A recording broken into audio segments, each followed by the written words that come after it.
Ladies and gentlemen, welcome again to another episode of Faith Unaltered and Complete Sinner's Guide. I'm your host tonight, Joshua Davidson, and with me again to talk about the death of materialism is our friend Spencer Owen, and joining us also is our brother Troy Yurchik.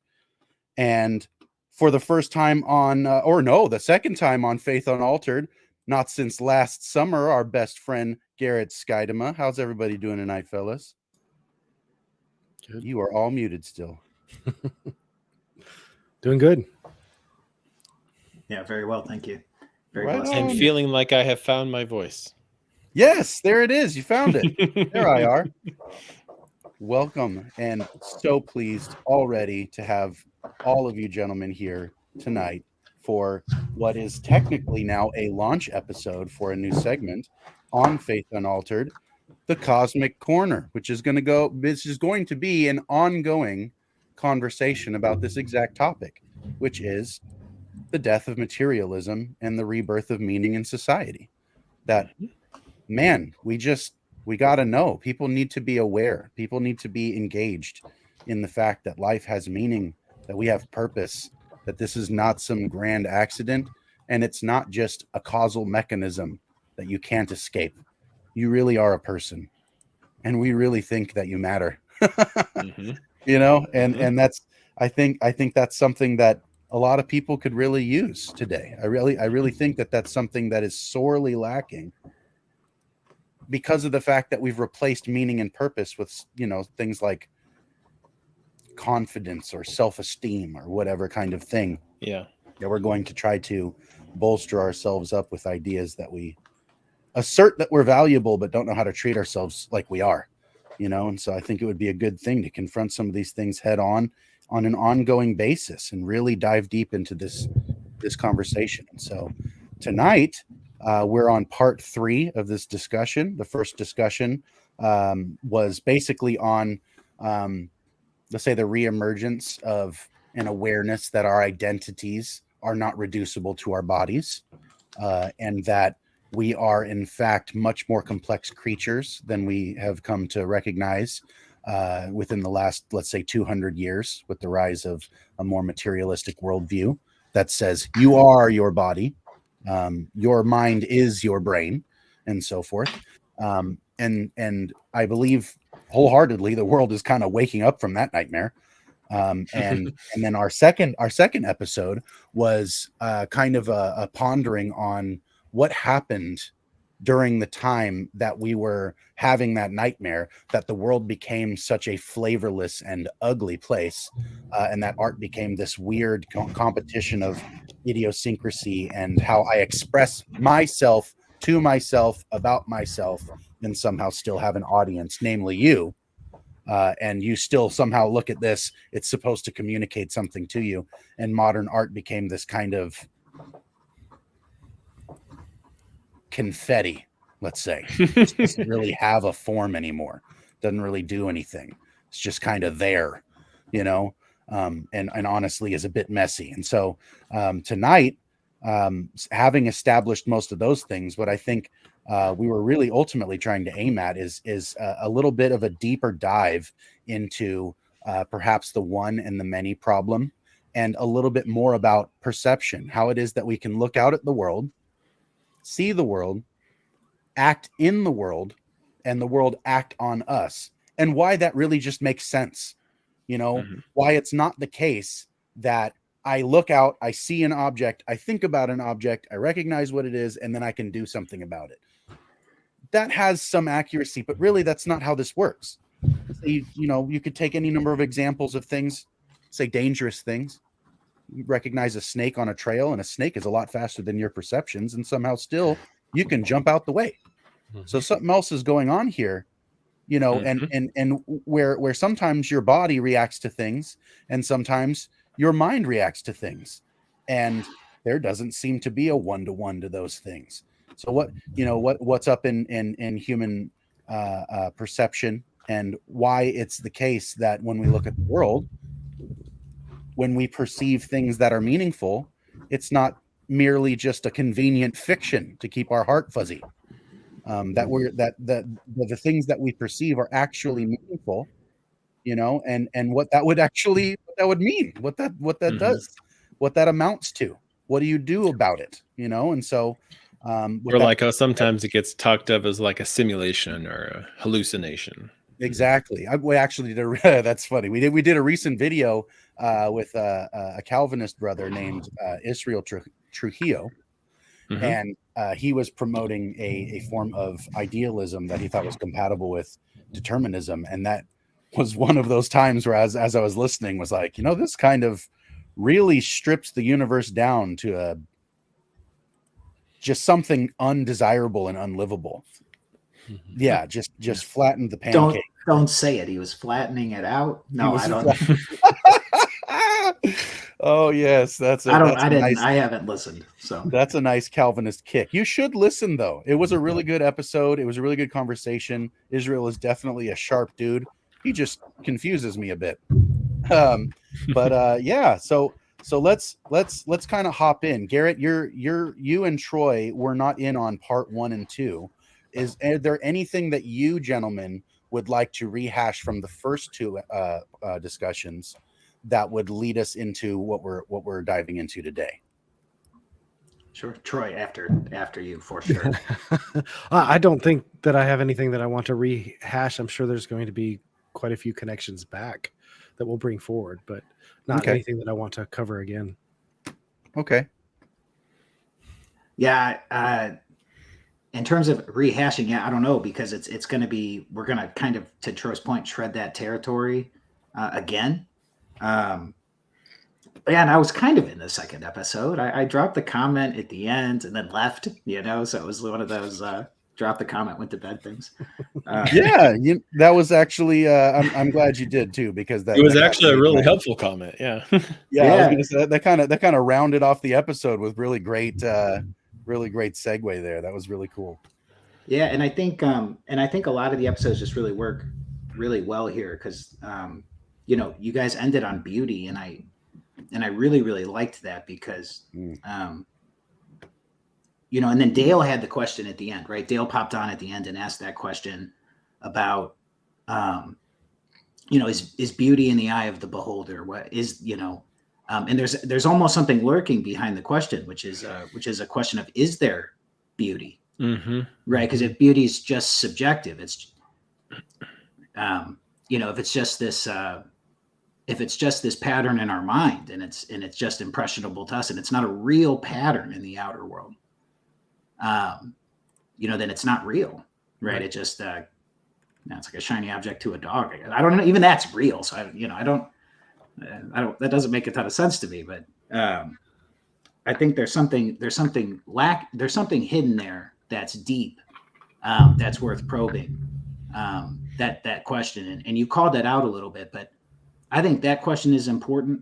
And then the whole idea of identity, the idea that the multiplicity of things and details, and, you know, every part of a chair, but you look and you see a chair, right? You see this identity. You don't see the pieces or the parts or the items. And then there are so many other contexts, and Spencer, I know you would love to talk about this, right? Where you don't see the chair at all, where you see like a weapon or a defense mechanism, right? Or like a way to fight off a lion. I don't know if you're ever going to be with a lion one-on-one with a chair. I hope not. Right. But so how does that work? How does it come together? Right. And so I love those two categories, you know, because beauty is kind of like the one to the many. Right. So it's like, is there a thing called beauty? You know, that's the question up for debate. You know, is that an experience everybody shares? Because, you know, you might say no, because it's not real. Well, okay. You know, I don't know if I would agree with that, but and then you have the question about the chair, which is the other side, right? Which is the many to the one. Like, how do you do that, if that makes sense, right? So, loved the discussions, and I'm excited to participate. Keyword. Right on. Okay, so then let's kind of jump in there then. Beauty and unity. Let's say when you see something as one thing and you have the experience of recognizing it, because that's something further. It's not that just that your eyes recognize different shapes and they're kind of like demarcated and separate. A thing that you can see that you can recognize. Because I think it's the case, and C.S. Lewis plays with this a little bit in his first the first novel from the Space Trilogy, is you can't really see a thing until you know roughly what it is. Right. You know, Yeah. until then you really have this kind of vague, formless thing that your mind will try to fill in gaps for, because you're going to try to recognize things. You're going to try to fit them into what you already have and already know, and tool them and rework them. But then you see something, and it's kind of like, I know everybody has this experience of having that aha moment about something, and then you recognize it, and now it can't ever revert back to that unrecognizable, formless thing. Right. It just is itself now, right? And that seems to be kind of a permanent place because of the way that our memory works. And so I feel like that unity and beauty plays a lot into memory. Is there anything that you can draw out from that, Spencer? Yeah, well, I was just thinking that is to take what you're saying from the abstract down to the concrete. I mean, we see this. I have a young daughter, and so I've seen this over the last several years as her brain has been developing, and as she's been developing these sense of concepts of like, this is what a chair is, and this is not what a chair is, and several times I've had these kind of, and I'm sure anybody who has had a young child can relate to this. Like I've had these conversations where I'm going, what are you saying? I don't understand what's happening. And then all of a sudden it clicks. And like, oh, you said, and I wish I could think of a word or an example off the top of my head. You said X, but I was filtering it in my brain as Y. And to you, it means this other thing. And then I have to kind of explain, okay, no, it's not. I know it looks like that, but it's not that. And trying to finesse that out is a really complicated thing, because it is kind of an emergent phenomenon that is, it's a bit like trying to explain the many without the one, or trying to explain the one without the many. And that's beautiful. It's hard. That happened with one of my kids. They used yesterday as all past. So yes, remember yesterday we went to this Yes. place and we're like, we didn't go to that place yesterday, but we went Right. 3 months past. Right. So yeah, they used it as all past. And I was like, I don't get what you're saying. We didn't do that. But it was, they viewed yesterday as everything behind me. Right. Yeah. Well, like I know kind of one sort of example that I've run into is trying to explain like the idea of matching clothes to my daughter, like what colors match. So for the longest time, she would come to me and say, okay, look, Daddy, I'm wearing matching clothes. And it was like purple on top and a different shade of purple on the bottom, and like purple shoes. And again, a third shade of purple. And I'm sitting here going, A good try. I see what you're trying to do, but that's not quite what matching is. And trying to explain that concept requires a really like, because it really is what you were saying, Josh, of like, it's just when you know, like at some point it just clicks. And for some men, it never clicks. But like at some point it just clicks and you go, oh, that's what matching is. But how? And now, is that reducible down to like, okay, here's the color wheel, and here are the complementary colors, and here are like, that is a part of how to explain what matching colors are, but that's not. Yeah, but why do they match? Not like these colors match, and this is how you determine it based on this wheel. That's just going, yes, these match, but why do they match? Why is that aesthetically pleasing to the eye? Why is that something that you can across multiple eyes, across multiple observers, this is appealing? That's something that you can't explain with, well, it's just because this color and this color. I mean, maybe you could get down to the wavelengths of the colors in some way, shape, or form match up at certain points, but like, really? That's not something that we can observe, but we see these colors and go, oh, that matches. Yeah. Well, that's describing, and I'm going to use one of John Walton's distinctions here. Like, that's describing material, creation. That's not describing functional creation. It's not describing, it's describing the how. but it's not describing the why, the telos of it all. Mm-hmm. This reminds me of, actually, it was probably about maybe 4-ish months ago, I think. My daughter recognized for the first time that she's not the only one who has mom. That I also have a mom. Nice. And what I mean by Grammy, Yeah. when I say grandma, that means my mom. And she, when I said something to my wife about going to mom's house, my daughter looked at me like, what is wrong with you? We're already at home. Like, what are you talking about going to mom's house? Like, she lives somewhere else. We all live here. Like, what's, you know what I mean? So she asked me, like, where's mom live? You know, like, what do you mean? And I was like, my mom, honey. She was like, no, that's our mom. I was like, no, honey, that's your mom. I'm your dad. Grandma is my mom, right? She's just like, what? Yeah. She It's was the like, born? yeah, It's she the was best like, thing. literally a one in the many kind of problem there. It's yeah, like, she was like, does mom have mom? I was like, yeah, mom's got a mom. Like, we've all got moms. It's amazing. So I think there's a lot of Spencer, while you were talking there, something kind of hit me, and I'm going to throw it on the table. Throw it on the barbecue. We're in the Oasis. There's a table. Okay. But you know, we were talking about encountering beauty, and then Spencer, I think you made a profound point, which was that, you know, if you're trying, because there's a bottom up when you're going from the many to the one, and then there's a top down when you're going from the one to the many, right? So encountering beauty is something like encountering the one through the many, right? And trying to put together a coherent outfit is the problem of the many to the one. And what's really interesting to me about what you said was that there's actually tremendous challenge in doing the one from the many to the one. Like, there's, if you get stuck in the many, you'll never make it to the one. Right. And so that's why it was so complicated, because there's this, the idea of the one, right, is hard to get at from the details, right? If you were just coming in and looking at all the things, you would never, the idea would be you would never understand the why from looking at the how, I guess, is maybe a way to think about that. I don't know if it's that too strongly, but then I think there's more too, right? Because on the flip side, there's like the moment where she encounters an outfit for the first time, right?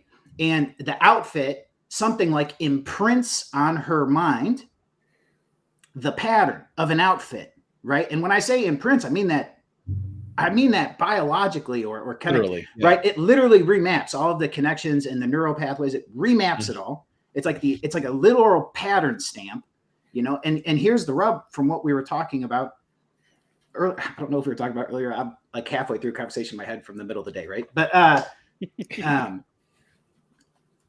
you have this instantiation problem, like we were talking about before. Look, the pattern's either actually out there or it's not. But what's interesting is you can only have the mental imprint by encountering the pattern in the external world. Like, you're not gonna get to the imprint by the pieces, because that's not how it works. You have to encounter the beauty. And I'm fine saying beauty reveals itself in an outfit, because that's exactly what it's doing. It's the many to the one. And Vervaeke, John Vervaeke is a cognitive scientist at the University of Toronto. He had said something about beauty. If I can remember, he had said something like, recognizing something is beautiful. And this is the direct answer to Dale's question, is something like, and Davidson, you started this way. It's something like grasping the identity of the thing, or something about it's like you're learning or you're getting close to the essence of the thing. And I might use that term metaphysically incorrectly. I'm not sure that I can recall the precise quote, but I would frame it, you know, in Vervaeke's framework, I would frame it more as like perceiving the connection between the one and the many, you know, being able to grasp the way in which they all flow and work. Yeah, together. He would call it like, the through line that ties it all together between the, I believe was the word he used. But anyway, it was the recognition of that thing. And you can see that thing from many different perspectives and still get that same grasp of the through line of the thing, like the outfit or God incarnating in a man, right? So it's I just thought it was a profound thing, because one, it it reminded me that perhaps this is a great example of the challenge of going from the many to the one, which is really the problem you see in modern reality, right? Is there is no, we've lost the center of what coheres our society together, let's say, and there's like a big battle going on, ideological battle, right? And sometimes we get, as Christians, thrown into an ideological battle, and sadly, I think a lot are, and we are all tempted to be caught in an ideological battle, right? I'm going to stop meandering. So, well, I was going to say, someone save me. No, it would be good, I think, to articulate more clearly what we mean by one and many, and like, let's say, in the simplest sense, you could take an everyday object, right? I have keys, but it's keys and wallet, but it's multiple keys and wallet. It's also rings and keys and wallet. It's also buttons and mechanism, battery, wallet, the inside, the contents of the wallet. And yet to my hand, those keys, to my eyes, to my hand, to the action pattern from here, desiring to grab the key, readying my body, and actually grabbing this is one thing. This is one thing, right? But it's many, many things. And each of these one things is many things. If you break it down to its molecular or atomic level, it's also just multiplicity all the way down, right? And so what we mean by the and one, unity all the way up. right, exactly. What we mean by the one is the opposite, is that we can go all the way to identity, not necessarily starting at atoms and moving up to identity, but starting at identity and moving down to atoms. You could break this thing down, make sense of it. But if you started at atoms, there's no way you could make every leap necessary to get to one thing. There's no way. There just isn't anything there that draws the unity. And this comes back to Dale's question about beauty in the eye of the beholder. You're assuming a beholder. You're assuming that someone is perceiving and observing, right? You need an observer. And we learn this from the quantum physicists now, is that we need an observer for the universe to behave itself. We need an observer, right? You need a ground of being. Exactly. The thing that's at the top. Yeah, and so one of the things, and this is something that was really impactful from listening to Jonathan Pajot, and when we did our episode while back, about a year ago, actually, I think it was about a year ago, we did an episode on on Eden, the Mountain of Eden, as a cosmic structure that was symbolic of all reality, right? And in that episode, I had mentioned, that our ability to perceive unity is something that makes us distinct. And Pajot went as far as to say our ability to perceive unities is one of the things that makes us an image of God, right? Is that's something that draws all the way back to our identity, is that without being identified as an imager of God and having the attributes of somebody who images God, we wouldn't be able to be the observer that brings unity to multiplicity, and the universe would simply exist as an infinite multiplicity, just this chaos sea of molecularized nonsense, right? And because we are observers, because we are centralized locale of consciousness that can have attention and bring unity through our perception to these things out here from in here, the unity doesn't happen here and it doesn't happen here. It happens between here and here. That's where the unity happens. It's not simply in my mind, and it's not something out there in reality waiting for me to grasp it. It's the communion between me and reality that makes unity in the place. Both are necessary, neither are sufficient. Yes, Beautiful. Exactly. And if I may, both are necessary. And if I may, I think the challenge here, I think Ian McGilchrist once said this, and he was in an interview with, I don't remember at the time, it might have been for Fakey, but they were talking about the challenge with, and I'm going to go back to the observation. You were talking quantum mechanics, and I am no expert. All right, who is? Nobody, right? Not to compare myself with with real experts. Seriously, not right. But the observation problem is real, and the challenge, what that does is it puts a real fundamental challenge to us, because in modern reality, we're so focused on the particulars, right? And I don't want to go through the whole double slit experiment right now, but if you're not familiar with what it is, I look it up, because it's a perfect example of what we're talking about, which is you have this reality of multiplicity, that this photon exists throughout space and time, just everywhere. And when you observe it, it's in one place, one photon dot, right? Do the experiment. It would be way better than me explaining it. I'm sure I just missed something. Spencer's looking unhappy. No, I'm just kidding. So but the idea is it takes the observer to collapse the waveform. And here's the challenge: is something like modern materialist atheism, right? It pretends the particular is real, but that the waveform isn't. Mm-hmm. And what I want to suggest is that perhaps the waveform is more real than the particular, and not that they're not both real, because they are. It's literally both. But the point being that you can't have the one without the other. And I feel like a lot in modern society, so influenced by nominalism, just likes to cast off the idea of the waveform. It's not a well.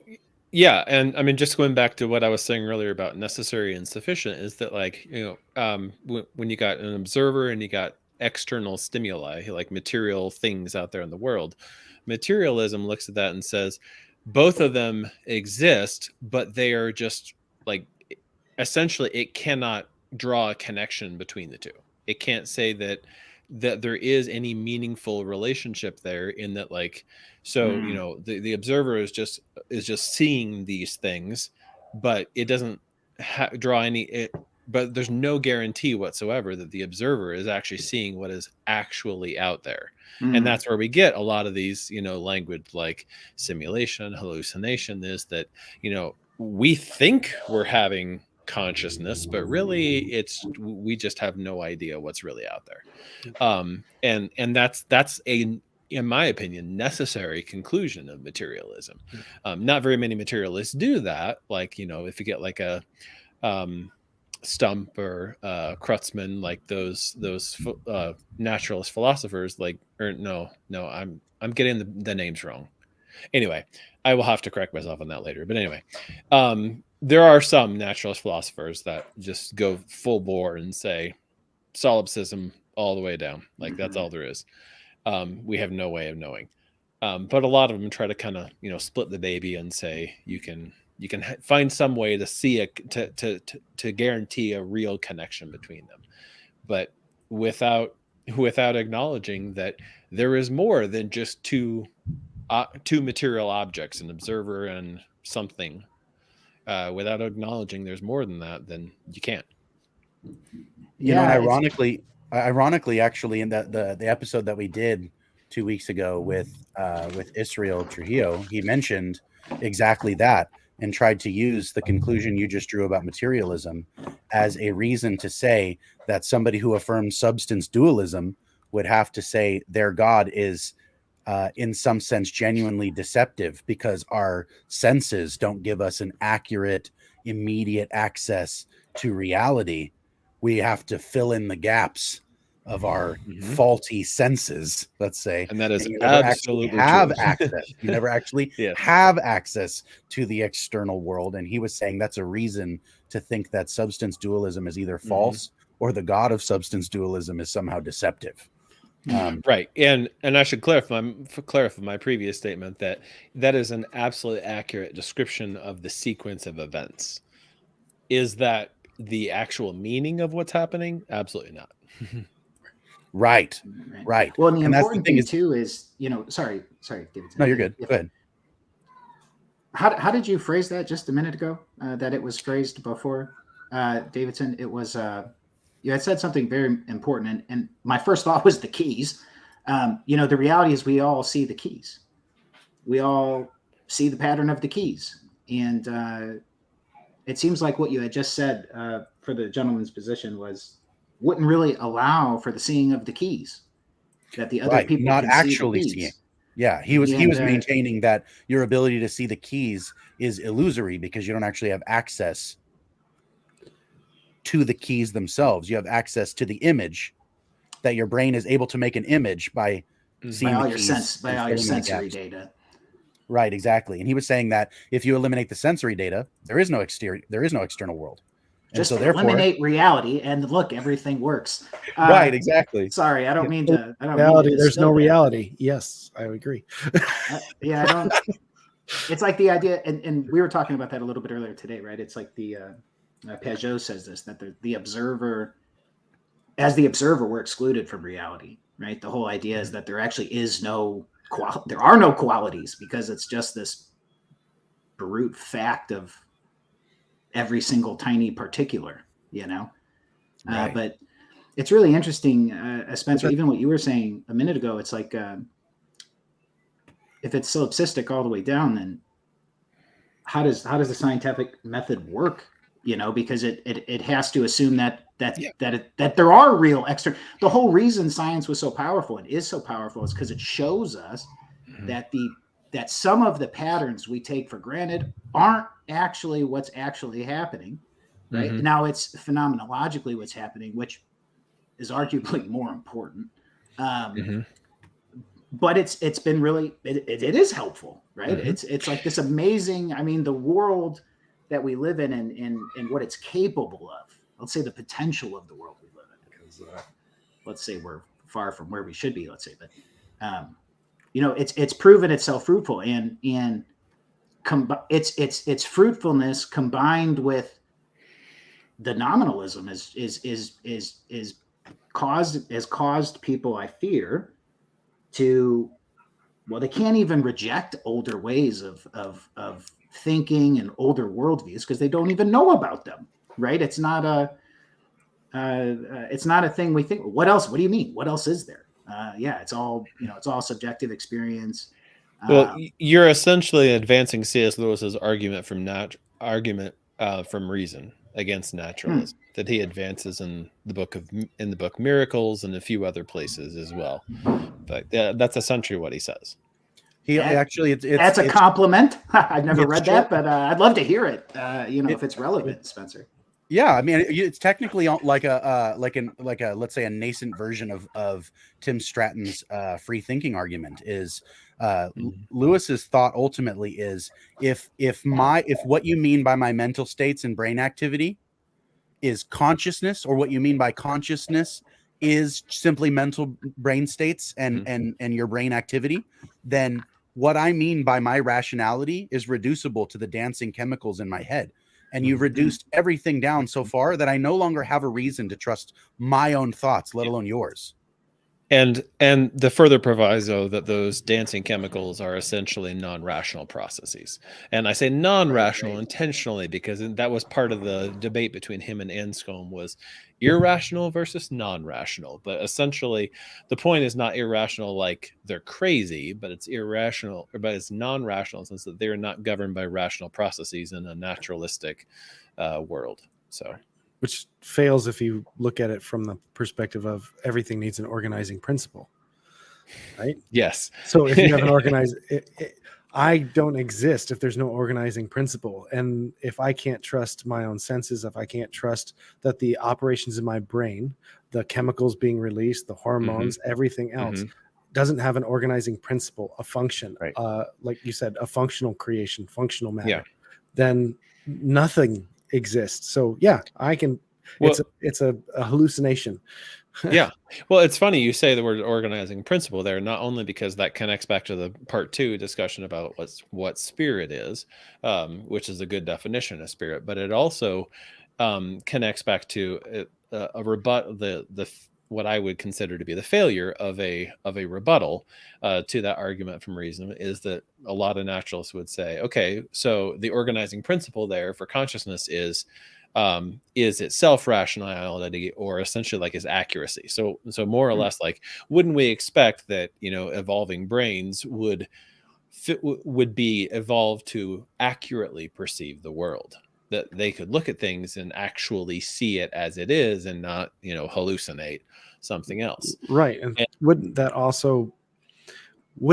be the thing that you could argue, that the size of the brain or the amount of neuron connections in a brain would be the thing that makes it more accurate? But we don't actually see that. There's animals with much larger brains than us, with many more neurons than us, yet they don't have the ability to reason, look to the stars, see beauty, express beauty, something that I can share between you and I make a piece of art and you can enjoy it. They don't have any of that.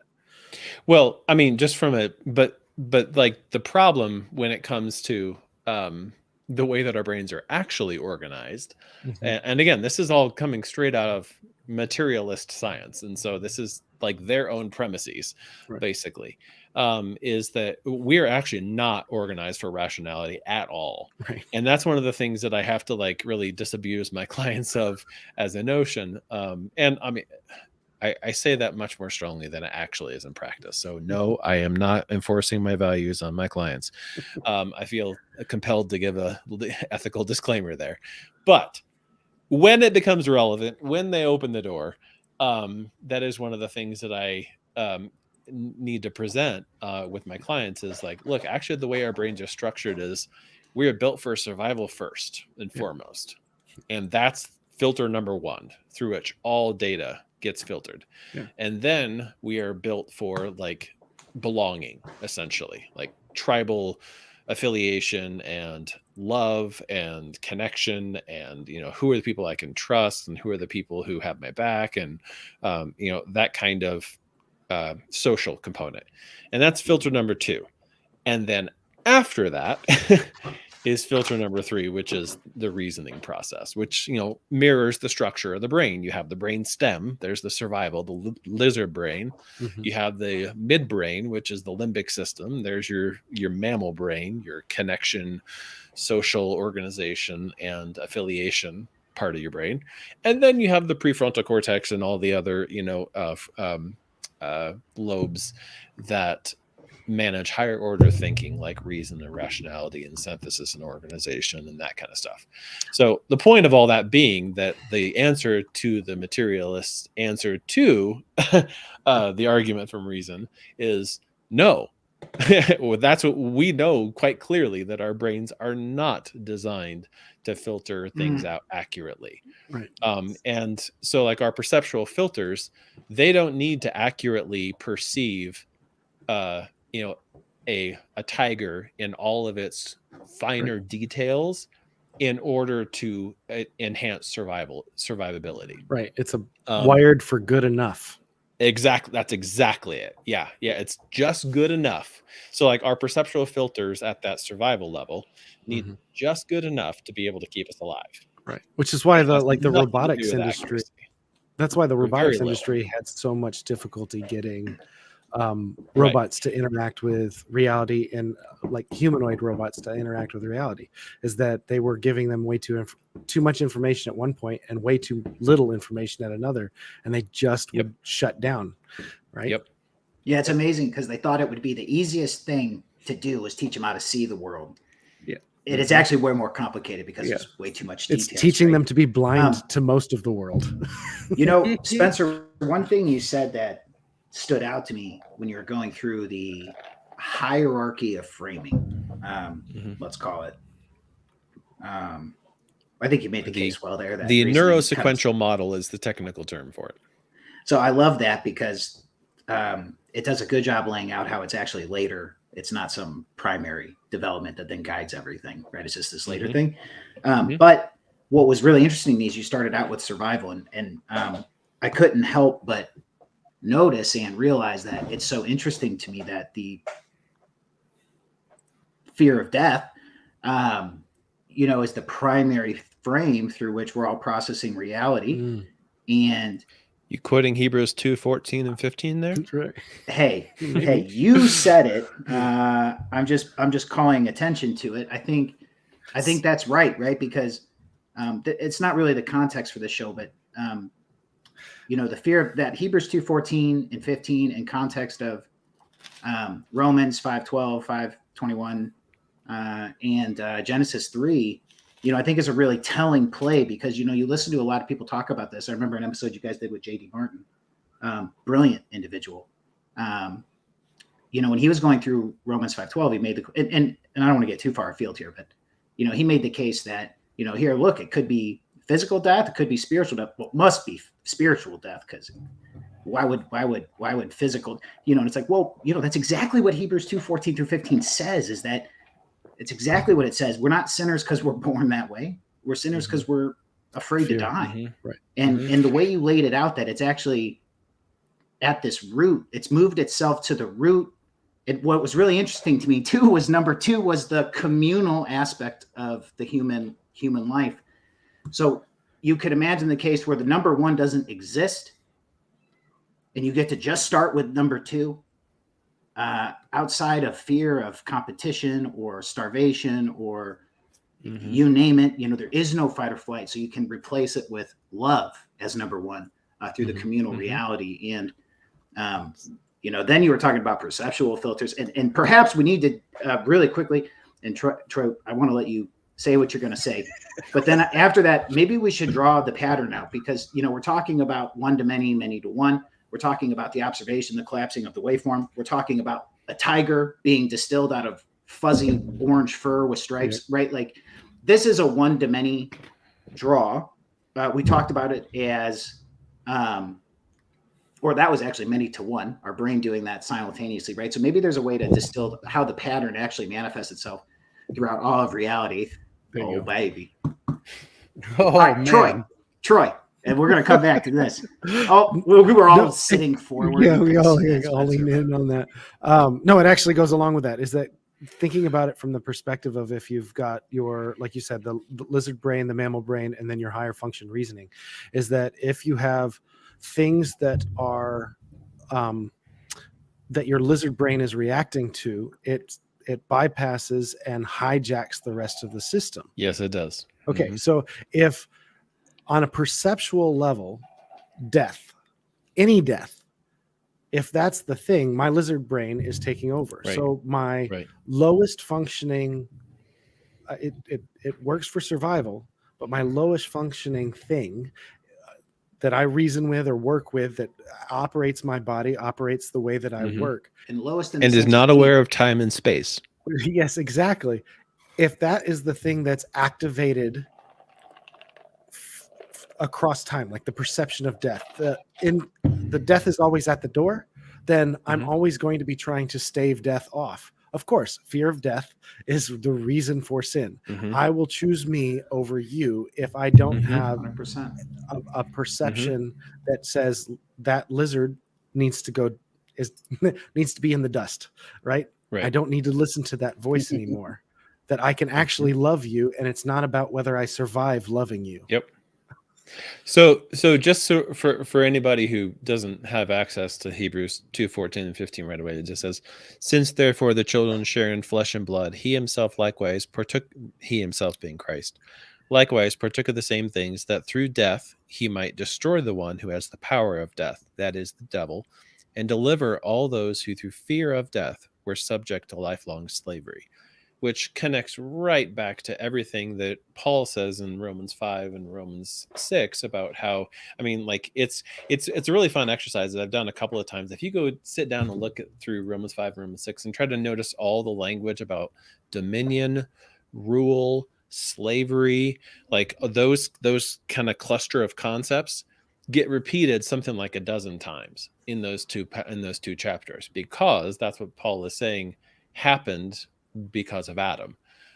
Not that, you know, all humans now carry guilt, but that all humans are now subject to slavery to death, slavery to the devil wielding the power of death. And that is where we get this neurosequential process of the very first thing that every interaction, and I want to be clear, when I say fear of death, I mean that in a very flexible sense, in a very shorthand sense, because that's the level at which the lizard brain operates. So like when I talk with clients a lot of the times, and I'm sharing it with like a couple, for example, and one of the members of the couple has encountered a lot of trauma in their life, and so their shortcuts are wired for that survival mode, and which is what you were talking about, Troy. And then very often, like someone will say, well, I just don't feel safe around them. And the other person's response is like, what do you mean that you don't feel safe? Like, I've never hurt you. I've never hit you. I've yelled at you, but like, it's not like, I'm not going to hurt, you know? And that's missing the point, because that's going top down. Logic and reason trying to talk to the lizard brain. It just does not work that way. Mm-hmm. And that's where we Right, wind up right. with those kind of reactions that are very sinful, that are that harm ourselves and harm other people. Right. And that's the definition I'm operating of Right. sinful under. Body of sin that Paul talks about in Romans 7. Yes. Mm-hmm, mm-hmm. Well, I think So what's happening there is like one person's lizard brain, because it's wired and highly sensitized to threat and perception of threat, has perceptual filters that are activated at the slightest possibility for death. Like Right. it feels like death. And from a very neurobiological standpoint, that's correct. Like your palms that sweat do the exact same amount of sweating when they encounter a cliff as when your partner says that thing. Like it literally is not aware of time, space, person, any of those things. It's just, so what you're saying is your go physiological response to a threat that makes you aware of impending death. Correct. Doesn't matter what it is. If it gets that brain takes over, your palms sweat, your heart, blood pressure goes up, right? Oh yeah, go ahead. I wonder if those are real patterns. Yes. Yes, you know, they are. like if a car drives into me, it'll kill me. I wonder if that's a real pattern, or if it's just in my head. You know, one thing I want to talk about real quick, Spencer, is you talked a lot about framing. I mean, to think about, because we don't think about this all the time, right? So this was one of the profound things I learned over time, is we actually don't think about how our perceptions are framed, and we're very unaware of how our perceptions are framed, right? And in this way, you're suggesting that, look, the fundamental frame that's guiding our choices, right? Is this fear of death, and it's a fundamental frame. But so now imagine that. Then you get into your community. Then you get into your reasoning, right? So your reasoning is happening within this box of like framed in data. Here's all the things that are, you know, all the relevance will occur within this box. And when we're talking about the death of materialism, this is really important because science continues to advance. And what's really interesting is there's nothing but scientific evidence, because it's kind of neutral, right? And the question is, how do you interpret it? Well, there's a lot of ways to position these things, and they're constantly positioned in really unfruitful ways. But to be able to stand back and objectively look at the evidence without a bias is actually far more difficult than most of us realize. And the reality is, if you're coming into the bias, if you're coming into the evidence view with something like a version of, and I'm going to say this because I interact with some kind of more ardent atheists who I love dearly, and on our truly brilliant people, amazing parents, actually some of my favorite people. But anyway, you know, it's almost like sometimes when I talk to them, and it's not just one person, it's a few, what I'm actually getting pushback on is this 13-year-old, and I mean this with incredible respect, 16, 17, 18-year-old understanding of the type of over propositionalized Christianity that they were taught within this modern Western nominalistic context where none of it's kind of real, you know, it's all subjective anyway. You know, and so that's what they're arguing for, and that's how the relevance is being framed. So if they're already materialist and then they're reading this data, there is no alternate frame for them to pass the evidence through. They're already filtering it out. They're already filtering it out. And that's if they can even get to the step where they go, let me think well, about let's look at it from the Christian view. I mean, they can't even, that literally cannot happen, period, unless you get shaken out. It's like a disruptive event. So there were shamans back in the day, right? So they could cause disruptive events. That's why big life events shake people up, and it gives an opportunity to re-imprint the pattern, right? Well, I mean, when you're talking about that confirmation bias, that's exactly true, because almost everything we do is designed to reduce uncertainty. Because what happens is, like, when you think about it, reducing entropy. Well, certainly reducing uncertainty. And yes, okay, let me see. There's so many concepts here. I'm trying to filter into what's going to be relevant. So I'll start with this. So this is that pattern that I was talking about earlier.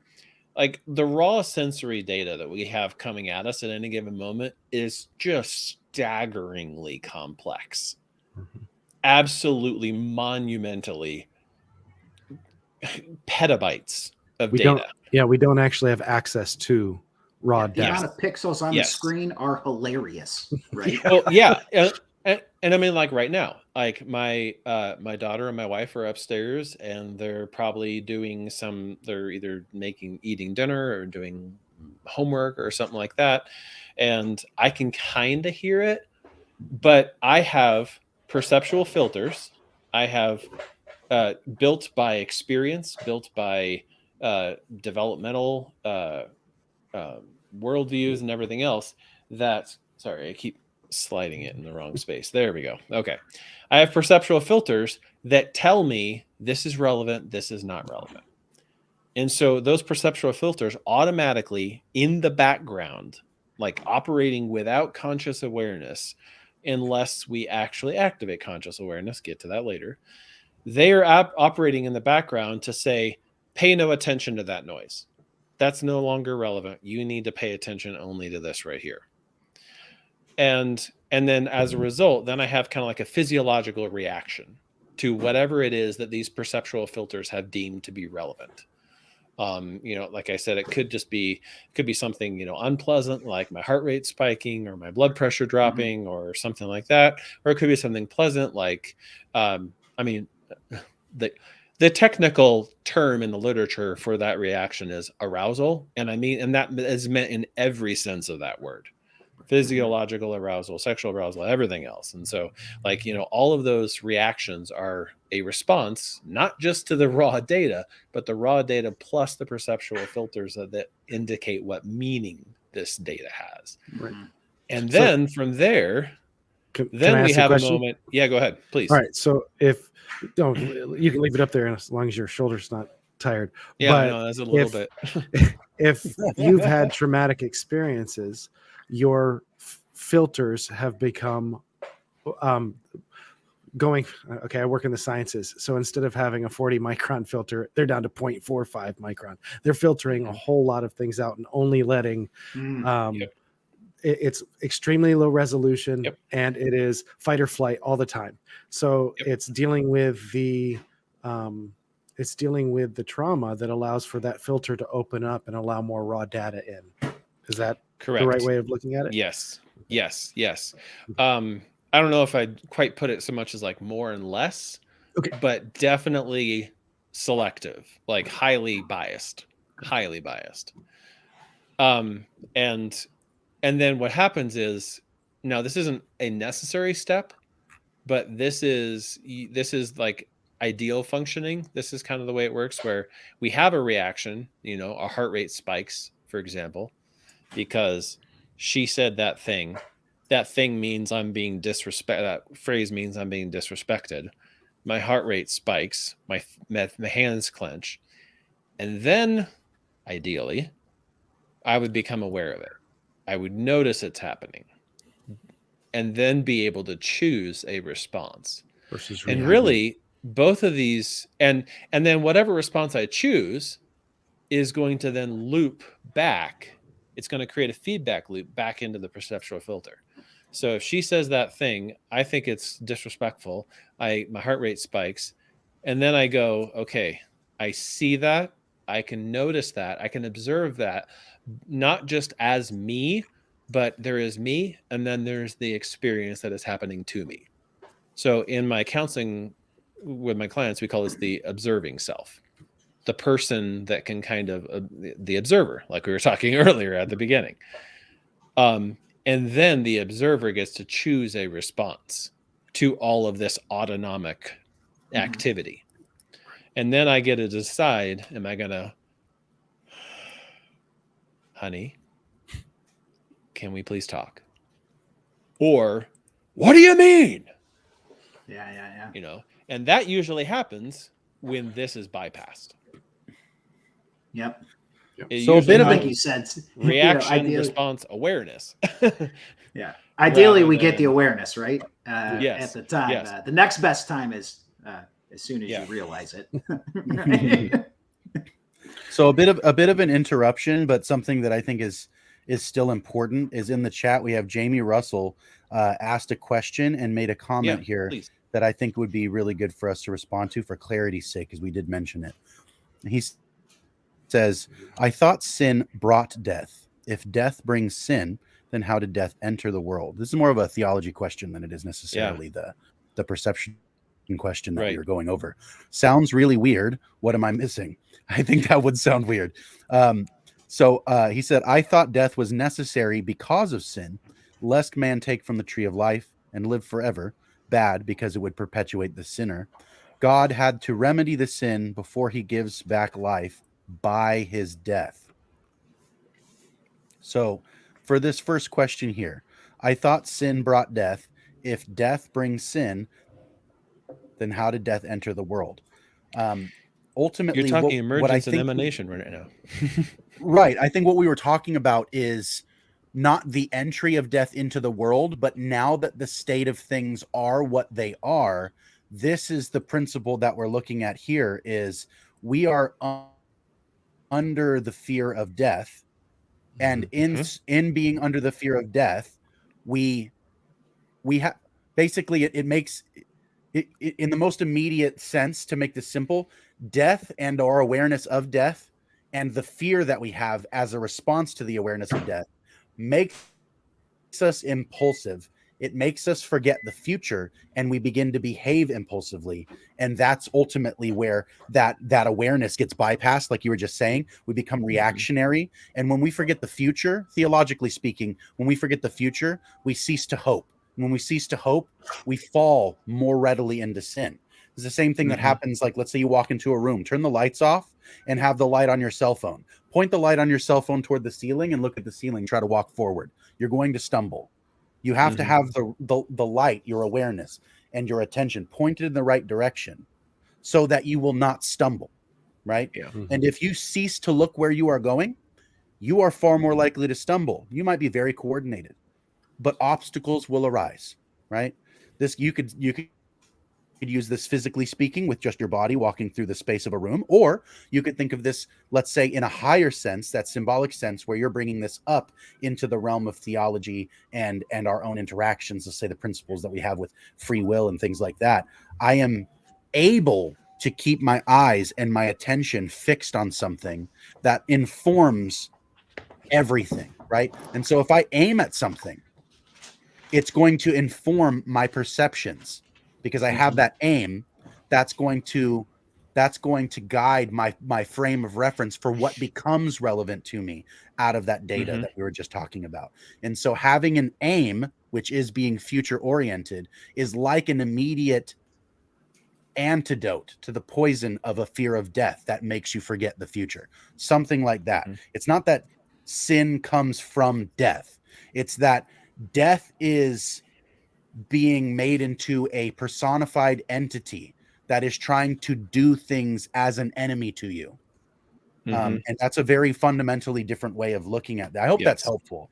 Yeah. Spencer, can you mention you're probably about to, but and if I would just stop talking, that, it's not one or the other. And that's the tough thing, sin brought death. That's a fact. It even says that in Romans 5, right? Through one man's disobedience, we were all made sinners.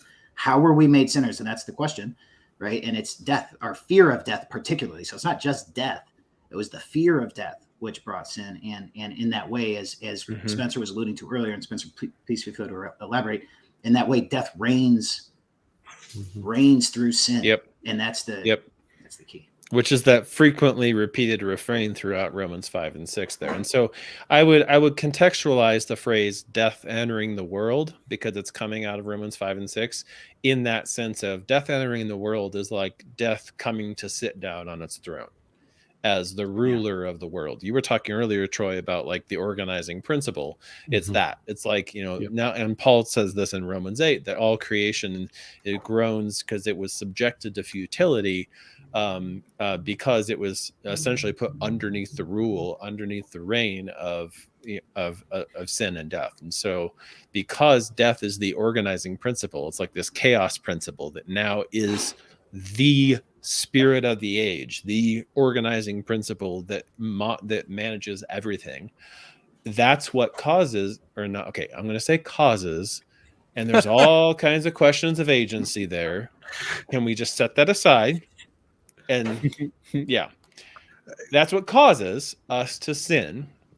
Is we are operating in alliance with, in allegiance to that chaos principle, which is what Paul talks about when he says that you were once all enslaved to sin, right? Yes. So you can call cause in that language, I was a slave to sin, but now I'm a slave to righteousness because my organizing principle is the ground of being God, right? So now is an death actual life principle, not a death principle. Right. It's not chaos or the lack of existence or non-existence. It is full existence.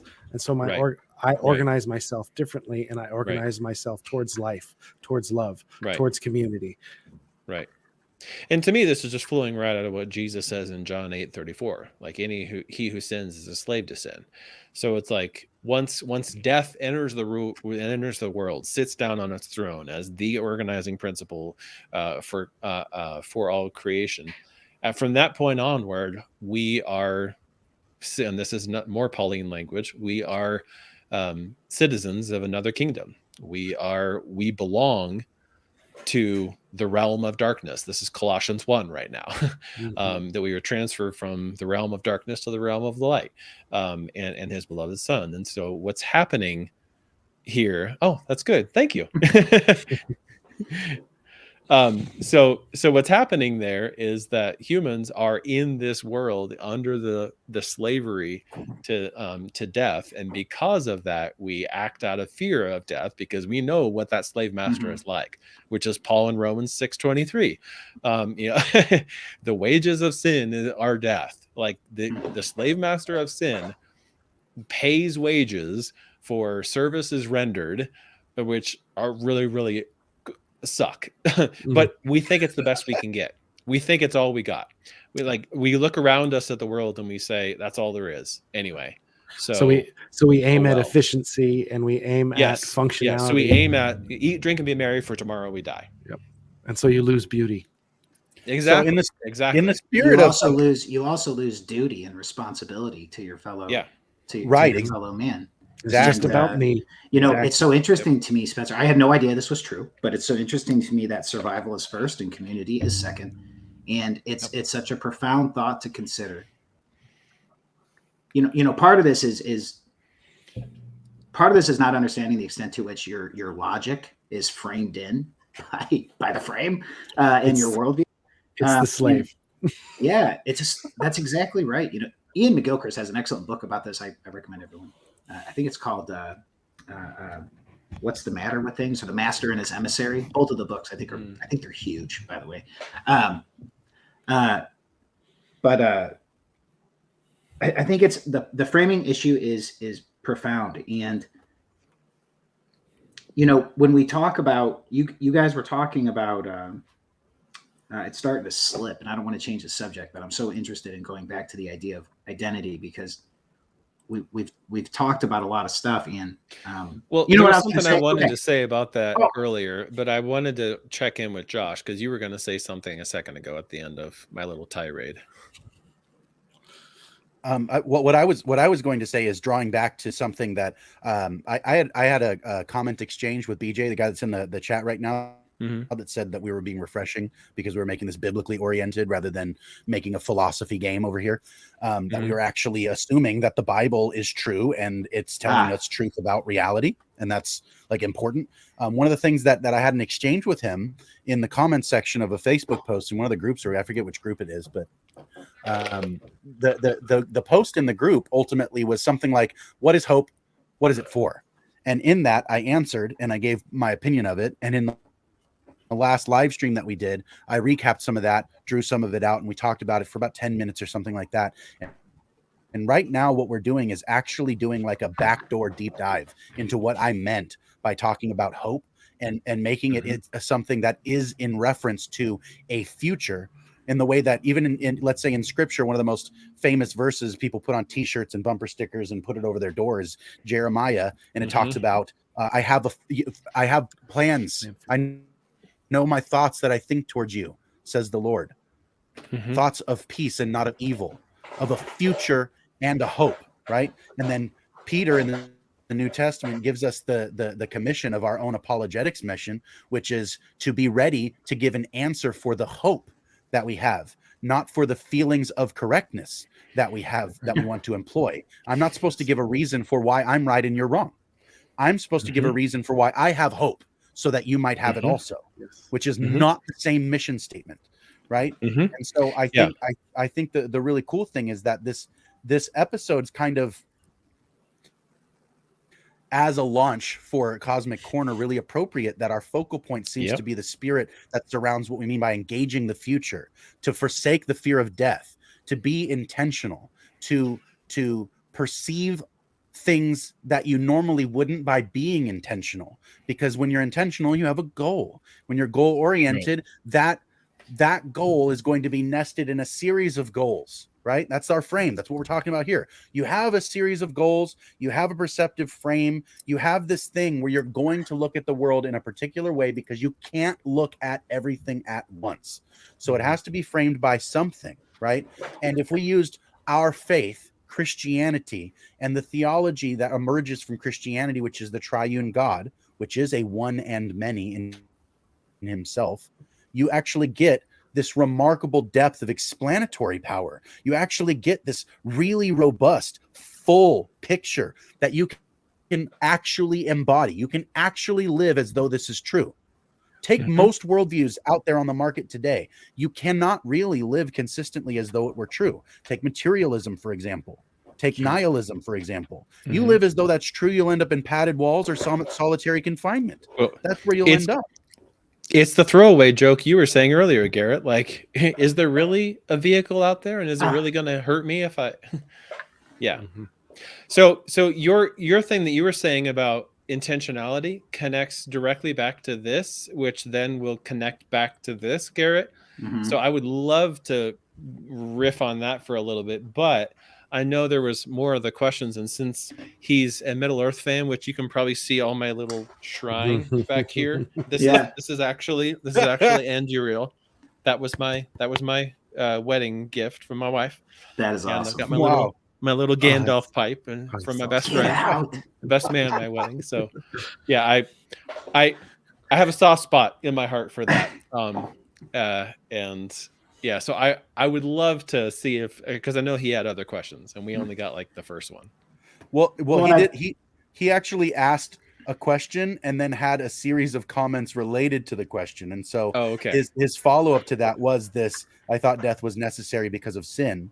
And he had this reversal going on where is this what you're saying? So that I really wanted to just clarify that what we were saying was not that death brought sin into the world rather than sin bringing death into the world, but that we were talking about the frames of our perception and how and why we act on the world. Yeah, that's why we can hop into identity through your flow chart here if that's totally fine with me now. Yeah, if I might segue to that then, because I think look, one of the big things was the point about we're coming at it a little bit biblically, but it also maybe a little bit scientifically, and I think that's important.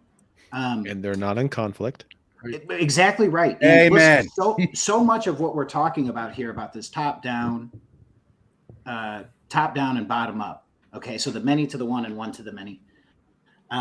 This is and look, so what's cool about this is, look, forget the Bible for just a moment. It's how people think. It's how your mind works. So when Spencer's holding up the thing, the raw data and the perceptual filters, okay, that's the many to the one, and the one meeting the many, okay, and the two are coming together in this identity moment. It's where the top down and the bottom together come together to make meaning, and that is a biblical pattern. It's not just how we think; it's also true of the earth. I mean, you can think of the ordering principles in reality for creation.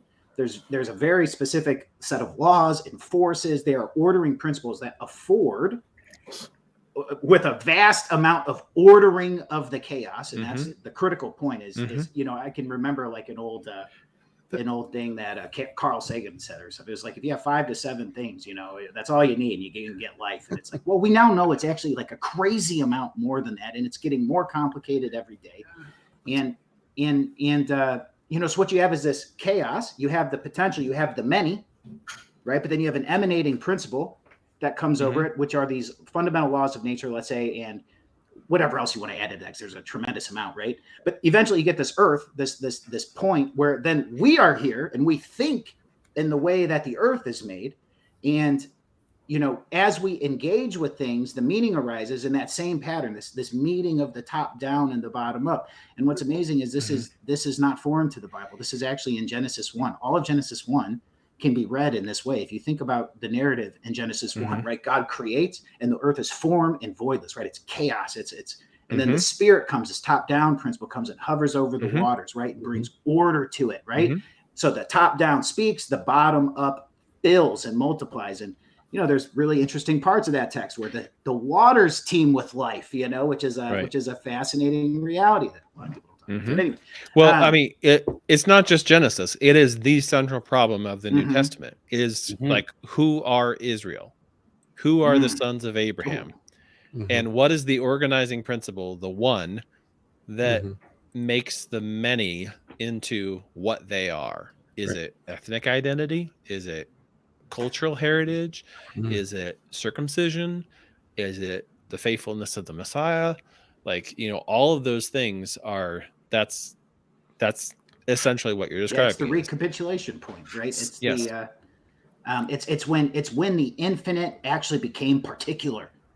Which plays in really well with the identity question. Yeah, I mean, the idea that who is Christianity, this right, is stupid. Okay, it's not real, right? It's real because it's true, and just another point on that. And I like your point about identity, talking about Israel and Christ, because I think it goes to this reality that at a human level, we all desire to be part of the one. It's like this innate human desire to be part of something greater than yourself. Like we get, even if you want to think about it like this, like we get married to become something more. It's not just us anymore. It's us and this other person. And together we can make this family, and we come together as communities to be part of a community, or we come together at sport events to be a roaring crowd, let's say, or we come together in a company to legitimately transform the world through new products, new initiatives, new services. Or as a state or as a nation, you name it. And what we're having here are ordering principles coming down on many being the people. Okay, so not only do people organize reality by perceiving, people get organized by higher level ordering principles. Okay, and so it's these aims and well, I'm going to let Spencer, if you have something there, so I'm going to let you. Well, yeah, it's because I'll walk through this in the sense of Israel.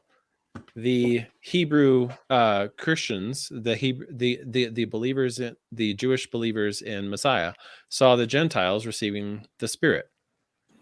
Now, and so did the ones who didn't believe in the Messiah, but were still part of the Jewish tradition. Now that got fed through the perceptual filters, and there was a reaction, either welcoming or resistance. And then being aware of that reaction is what made possible the possibility of a response to that. Like in the case of the Acts 15 declaration, where it's like, no, they don't have to be circumcised, or all of the other, church splitting things that we see in Galatians. So when you're talking about organizing principle, that's why I say spirit, body.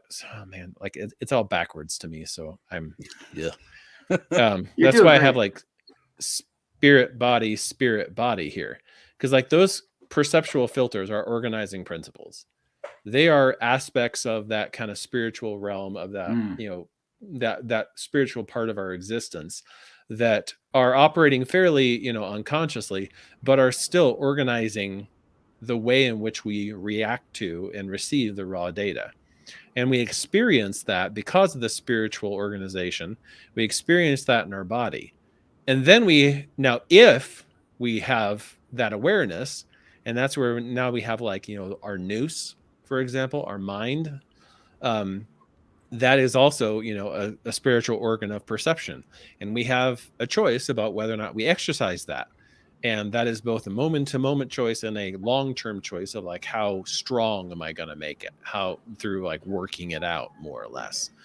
And And when that spirit, and that's why, you know, Paul says, but we have the mind of Christ. That's the nous. We have the nous of Christ.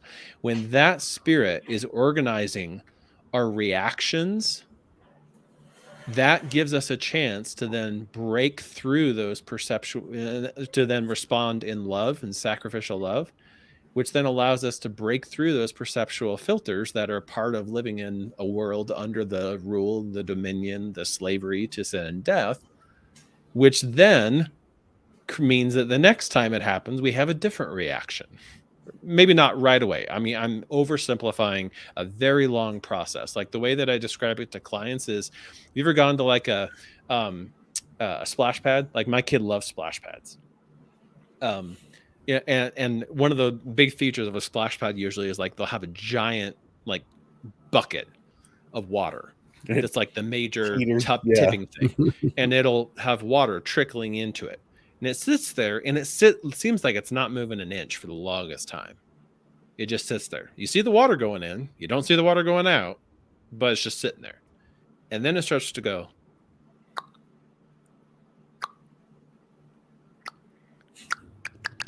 And then it dumps. And that's very much what it's like to break these perceptual filters. Because, like I said, we have that cognitive bias that we're organized according to, we want to reduce uncertainty. And so all of those perceptual filters that we have are very firm. Like they get made, and then once they're made, they're set in pretty hard concrete.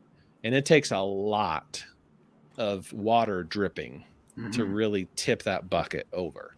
But when we do it over time, continually, when we, you know, see someone responding to us with hate, and we feed it through the perceptual filter that is informed by the mind of Christ, and then that starts to affect our reaction to that person. You'll get an outpouring of the Spirit. And then the more we are aware of that process, the more control we can exercise over that process, which means the more choice we can make in our bodies, which is repentance. Essentially. We're gonna write it. We'll write it. You're gonna write a book on this, right? Like that was brilliantly done, Spencer. Brilliantly done. You know, could you, on the individual side, right? Because a lot of what we're talking about is the individual and the many, or the many and the one, right? So, so if you assume that's the individual, right, then the pattern is fractal. Then it applies to the larger bodies of people too. It applies to communities and groups, right? And you get these identities as the result, right? So that first level of spirit, the perceptual filters. If you were going to draw a parallel to a larger group, let's say you just pick it. Could it be culture? I'm going to throw that out to the group. Does culture become the frame after it's already been, you know, it's standing on the fear of death? Let's just be clear, right? And then so you have the culture standing on top of the fear of death. And these are higher level ordering principles for whole communities and groups of people to engage. So, and we can see that today, right? Because the perceptual, the culture is changing, and what's relevant is changing, and there's a lot of gods in the unseen world. Changing. Lower G gods. There's a lot of lower G gods in the unseen world. It's so pagan these days, right? So, but I think that's really important, because you go back to the one and the many, right? In a world where the one doesn't exist, all you have is the many. And so the many becomes the many. And because the many desire to be part of a one, they form tinier groups based on some lower level hierarchical value, like we're all the same skin color or something. Tribalism. Or we all affirm the same things, or, you know, we all hold this one proposition self-evident, other than that we're way different. Right. But there's these organizing principles that then become something. And I think, Davidson, maybe you just said this, tribalism, right? Is we get, or now listen to the language here, everybody, right? A spirit think of spirit as organizing principle over like something in reality. Okay. Something, when I say reality, I mean like something like in the material world, something the modern day materialist would understand, right? Because without going through the huge history of all the casting off of this stuff we're talking about, right, is there's this chasm that calls out to be part of something bigger. And in that chaos and individuation, you know, multiplicity of individual with no true one organizing principle, the principalities and powers, the spirits, the organizing principles can gather up little parts of the chaos, and now they have a body. They're derivative organizing principles, as in that's right. If you do not have a relationship with the organizing principle, and everyone is aiming at that one thing, like Josh was talking about earlier, that you have that light in front of you and that's the thing that you're following, you're less likely to trip. Bringing that into the idea that if the organizing principle is the highest ideal, Jordan Peterson uses those words, but if we're talking about God, the creator of all the universe, that becomes our focal point. Everyone is going to organize around that focal point. But like what you're saying is, when you deny that there is this ground of being, when you deny that there is the ultimate organizing principle, the spirit, big T, big S, right? Then you're going to find a organizing principle, and they're all derivative and they're all too low resolution to ever survive long term. That's why there's the tribalism. It's that, what do tribes do if they remain tribes? They war against each other and they eradicate one another. Whereas if the organizing principle is beyond the tribe, pick a tribe. That could be your community, that could be your church, that could be your city, that could be your state, that could be your nation. That could exactly. Anything could be your organizing principle. But if that is your organizing principle and it's not aimed at the higher organizing principle, you'll end up just infighting with all the other possible organizing principles. And if I may, real quickly, I want to talk about Stranger Things, because I think Stranger Things does an incredible job putting this into a metaphor at the end of the day, right? It's copying the pattern. So, Troy, you had said something there just a minute ago, is you'll go find some organizing principles. But I want to suggest there's a scarier reality where the organizing principles are finding you. Yes. Okay. So if you think about Stranger Things, I actually think this is intentional. My own opinion. I know I heard Dr. Heiser talk about the darkness and light, the battle of dark and light motifs in Stranger Things. Okay. But just think about huge spoiler alerts. I'll be quick. Think about I haven't seen the last season, but I don't intend. No worries. I don't have to go that far. I don't have to, as long as it's just season 4. Is season 3? Am I good? Season 3? Okay. Yeah, me. It's been too long. I don't remember. Okay, well, I'm going to say it anyway, Spencer. Mute. Okay. Unplug your ears. I stopped watching when that thing happened to Samwise Gamgee. That's season 2. Okay. Oh no. So I can't say so I won't take it as far as I can. I think I can do it. I think I know what you're talking about, and maybe I want to talk about both the Demigorgon and then the thing. Okay. So the Demigorgon, though. Okay, so the Demigorgon, if you've watched the show, the Demigorgon is this thing that literally comes out at night and it hunts you down, and it comes out of another world. Okay, it comes from the upside down. Wink, wink. Spiritual world, right? You could instant parallel here. It comes from the upside down and it grabs people unaware and it takes them. Okay, and that is exactly what these ideologies are doing. Right? They're organizing principles, they're spirits that are grabbing people up unaware because they don't think it's real. They think it's all nonsense, but they don't realize that now I got to be careful how I do this, but it just wants you to be part of its body.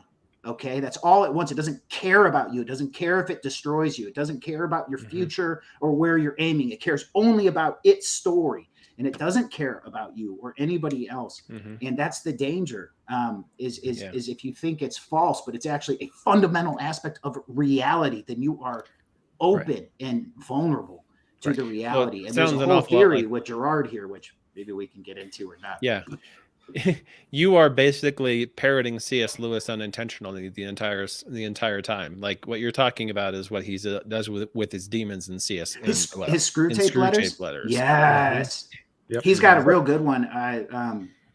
Spencer, you know it. He talks about anyway, but well, this actually comes I back haven't read to, them. I think I need to read C.S. Lewis apparently. This actually comes back, I think, to an important narrative principle where you have these kind of like character tropes, let's say, where we actually have in the New Testament something that if you don't know what it's talking about or what it means, sounds really, really crazy. Christ says things like, if you do not eat my flesh and drink my blood, and immediately, if you have no context, you're like, cannibalism, right? And then it says things like, to become, like Christ consumes us and makes us part of his body, and yet he's not a vampire, right? It's because he does have concern for your person. It's because he's not simply assimilating you like a drop of water into a body of water, like a lake or an ocean, where the drop ceases to be itself. It's simply another addition to the power or the body of that body of water. The droplet goes in and it ceases to be, right? It doesn't remain a droplet of water in many droplets that form a whole. It ceases to be an individual droplet and becomes part of the whole, and then just is no more, right? It's very, very Buddhist, let go of yourself, become part of the cosmic whole sort of thing, right? Where Christianity has a very different way of looking at that, where you remain yourself, you remain the individual, even into eternity, into glory. God is investing and pouring into you to be more you, not less. You do not diminish into non-entity. You become more and more yourself, right? And if you look at your very identity, your soul is resurrected. Right. Exactly. And it's not like like you get a new body, and insofar as you've been born again and you've been made transformed by the renewing of your mind and so forth, you have a new person. But the identity that remains, whatever it is that remains across sets of transformation, is the most real thing, right? So that's what you are. That's the thing that you are, right? And also, before I forget about it, we have another subtle interruption here, but it's actually something. It's actually something that I think is cool, because it's relevant to something that we had brought up before. That is that's relevant to your chart there, Spencer. Dale, Real Seekers, is in the chat right now. He said, "Oh, that's the wrong one. Hold on. Here it is." He said, "Question for Spencer." So there you go. Can you relate your take on why the lens of the eye casts an upside down image onto the retina? Then your brain takes two upside down images and creates a single right side up image.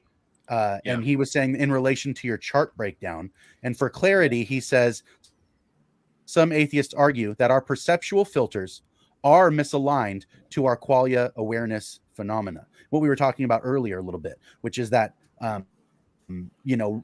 if you take away the sense data, there is no external world, and your sense data is not a one-to-one with the external world. But I thought this tied in beautifully with what Garrett was just talking about, with something that is upside down and kind of breaking through into something else. Your eyes can see something, and the image that comes onto your retina is flipped upside down by the lens in your eye.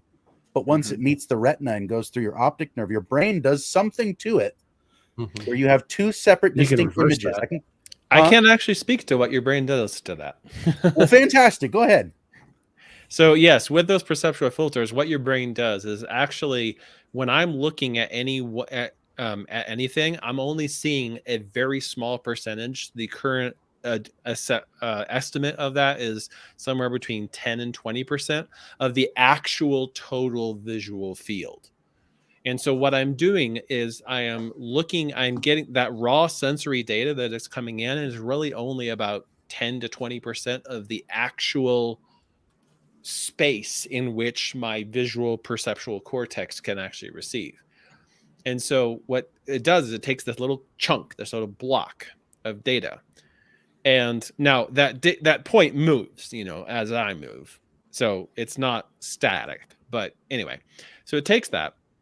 And then it fills in, and it also gets other data, other little bits of data from what's the word? Peripheral vision, and other raw data coming in, and then it creates a composite image, which is one of the reasons, like a lot of times you'll hear materialist science talk about perception as, they call it like the perception deception. Because what's happening is we are not seeing it feels to us like we're seeing 100% of what is really in front of us. And really what we're doing is we're taking 10 to 20% and we're kind of patchworking together other little bits into this like composite image with a ton of holes. And we fill in those holes and those gaps with good enough. Our expectations. Yeah. So that's where what we call our cognitive schemas, as well as our, like just perceptual shortcuts that about the way that we expect the world to be, which is one of those things about why people say all the time, okay, here's a really funny example of this. I don't know if you guys have ever heard that about how men have trouble going to the refrigerator and seeing something like, the wife will say, hey, go to the fridge and pick I up think we've the all mustard. heard about it. And they go there and they go, huh? I can't see it. Where is it? And then she stomps over there frustrated and goes, it's right here. The dematerialized ketchup bottle. Oh, Right. God. Yes. We all know it's there. Yes. Yeah. That is an actual instantiation in real time of that principle, because males have, and I'm going to say evolutionarily, and again, anyone who has a problem with that, just set it aside for the time being, translate as needed. Evolutionarily, men have a bias in our perceptual filters toward distance, hunting, being able to see things far ahead and see the danger, see the target, and attack it. Wow. Whereas women have more of a bias for close-up things, babies, things nearby within the confined space of a home. And again, this is just descriptive things, not normative things. But anyway, and so because of that, our evolutionary biological perceptual filters are filtering, like when we're creating our composite image, we're looking in the back of the fridge. We're looking in a totally different place in the perceptual field than women are. I'm gonna jump on this because I it's like that example where your wife asks you to go find the thing in the cabinet. This happens to me all the time, right? And so I want to talk about this. It's going to be relevant in just a moment, right? But it's like you're going to look for it, and this is what I do because I'm dumb. I go, okay, it's in like a black box. I know exactly what I'm looking for, right? And I'll look in there for like 8 minutes and not find it, and I'll be like, yeah, we don't have any. She'll be like, we have something right there. I don't think I ever get more nervous in my life. Or I'm like, no, we don't, she's like, she walks up there, opens the cabinet. She's like, it's right here. And it's literally in front of my face. Right. But the problem was it wasn't in the thing. I thought it was, I was looking for the box, not the bottle, let's say. Right. And this is important. Because there's a perceptual filter of expectation. Exactly. Absolutely. Exactly. And what I want to say is the filters are even more than your past experiences, and they are your past experiences. I want to be clear. They inform and change your filters. I also want to say your biology and the way you're built changes your filters. But there's also one more thing that changes your filter, and it's the thing you're aiming at. Okay. So if you got up from your chair right now and went to the bathroom, okay, the chair you're sitting on no longer is an affordance to you sitting. It's kind of an obstacle to you getting to the bathroom. In the door, which is an affordance to keeping it quiet in here and relevant so we can have a nice conversation, all of it becomes an obstacle to me getting to the bathroom, right? So the point is, what your aim is changes what you see. And this is profound. If you go back to every perception you have being framed in this kind of way, in this relevance kind of way, in this, the best way to say it is relevance. What stands out and what gets wiped out, right? Like what shines forth as relevant, and what doesn't even make the map, right? And then you have the map of like affordances, obstacles. All of those are shiny because if you're trying to climb a mountain, you got to avoid the pit, and you are looking for the easy place to climb at the same time, right? If you think about the power of that kind of logic, right? Logic takes place within the frame. Like if I'm a drug addict, right? I can be extremely logical in how to find my next batch of drugs, It's not a logical thing to do, but I can be very logical in applying the method to get there, right? And so the problem is the logic gets confined into your frame and aim of going to look for the drugs, right? And so you have that frame for a lot of reasons. Let's say historical reasons, partly the way you were born, partly the way you were raised, partly the traumas you've experienced, partly the aim you're trying to aim at, right? If there's any hope left in you at that point, right? If you haven't been cannibalized by the principalities and powers roaring around like lions trying to suck you up like the demigorgon so they can make you part of their body. Like it's a crazy time to be alive. And I also want to say that there have never been more powerful tools in the world to collect and organize people than there are today, which is a crazy responsibility and duty for all of us as we encounter people in the oasis. Well, whenever you've been talking about like this kind of demigorgon like sucking you down, it reminds me of Genesis 4. So just to kind of loop it back to the scripture there, because the phrase that gets used there is that sin, which is the first time sin appears in the text, by the way, sin is crouching at your door, and the description that is given is textually and linguistically very, very similar to what was in the ancient Near East world. They had this idea of like demons that would come from the underworld through cracks in the underworld and grab people down. And so that's kind of the image that's being painted there in Genesis 4, where God's talking to Cain and says, look, sin is this crouching beast demon that is right there at the crack, ready to suck you down. You now, so to go back to this, that's your awareness point. Yeah. You've been made aware of this. You may not have seen it because of your filters, and you and also your other filters may be saying, I'm totally in the right here. He had it coming to him, or he has it coming to him. That was before he killed Abel. And I know you're angry, but now you're aware of it. Now you can do something about it. And so what we run into all the time is this, like with my clients, there's always this big tussle of which comes, well, it's a chicken and egg tussle of my choices and my identity. Do I make the choices I make because of the person I am? And there's a lot of shame that goes into that. Or do I make the choices I make and they shape the person I am? And of course, the answer is yes. Porque no los dos. Exactly.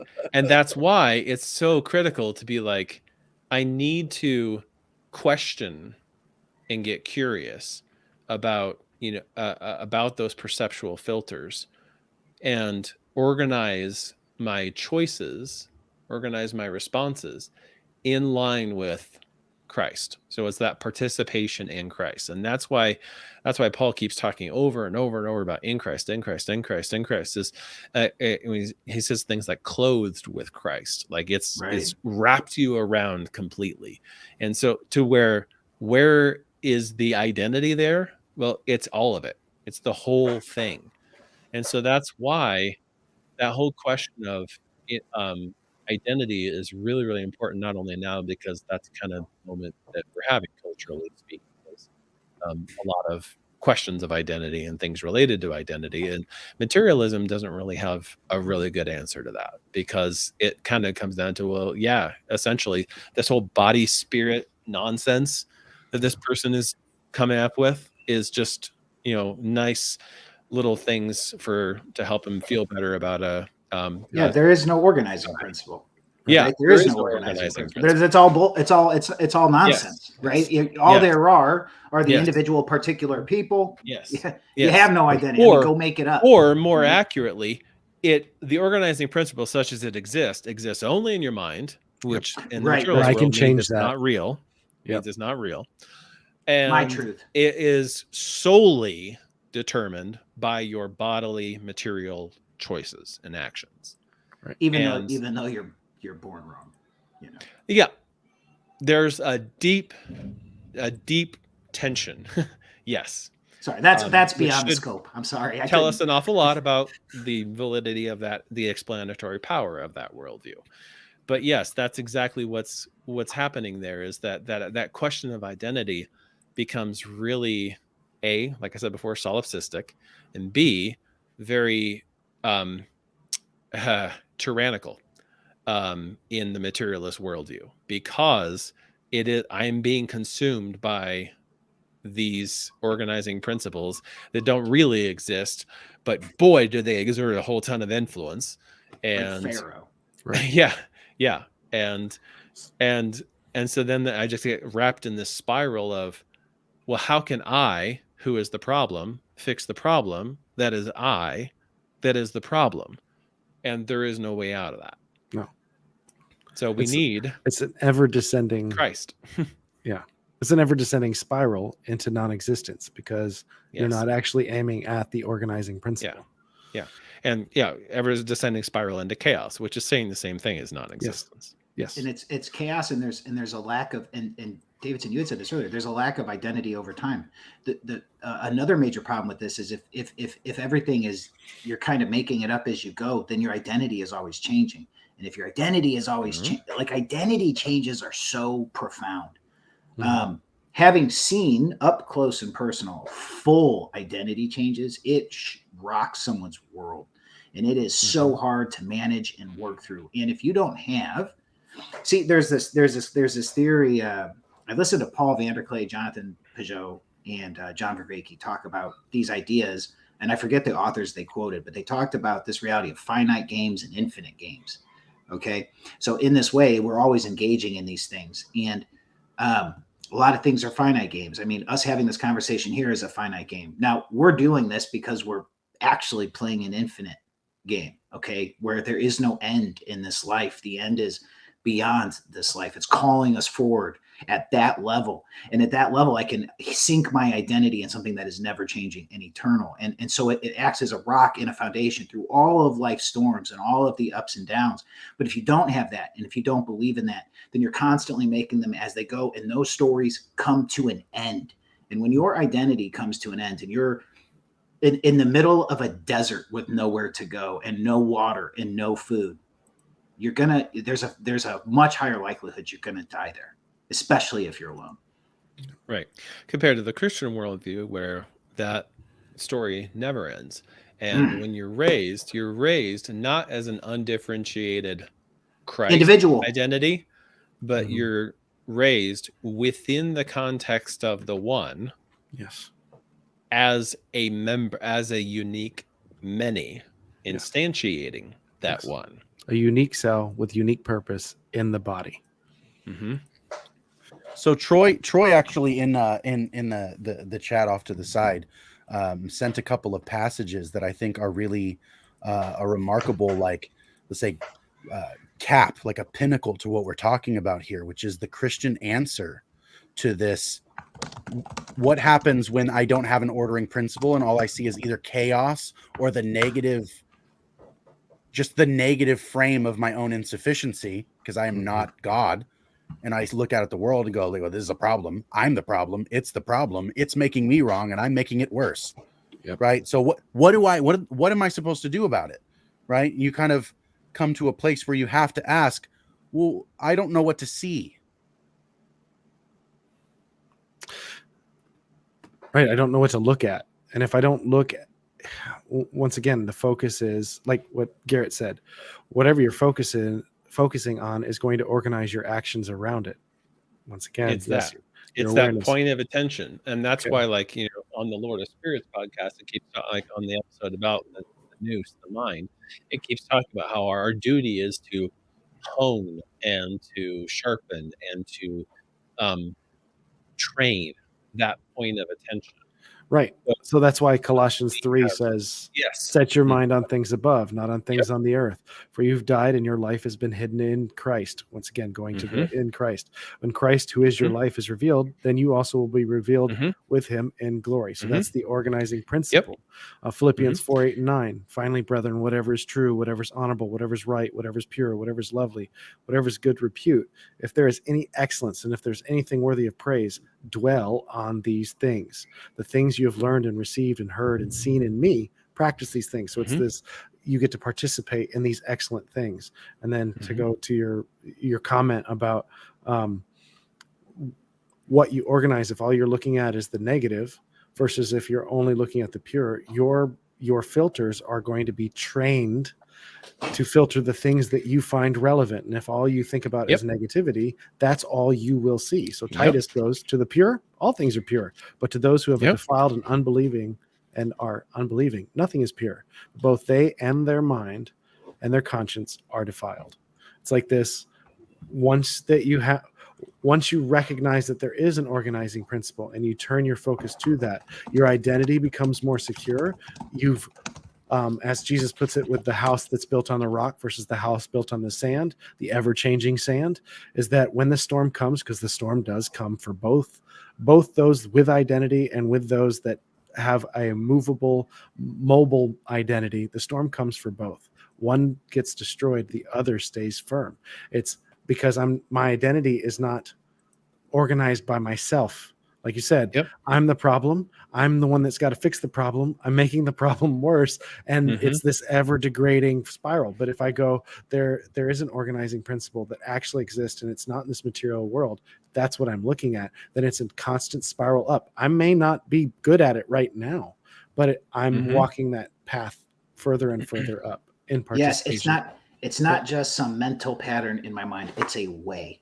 Yes. It's a way to, it's an embodied way. It's a participation in the patterns of reality. Ooh. Well, I mean, to what you said, you could add in there 2 Corinthians 5, for the love of Christ controls us because we have controls us. Okay.